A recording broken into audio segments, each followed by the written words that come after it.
কুরআন মধুর বাণী আমি যখনই শুনি আমার মন ভরে যায়।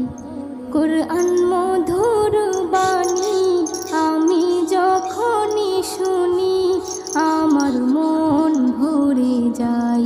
শোনো মুমিন মুসলমান, পড়ে দেখো না কুরআন, কত শান্তি পাওয়া যায়। কুরআন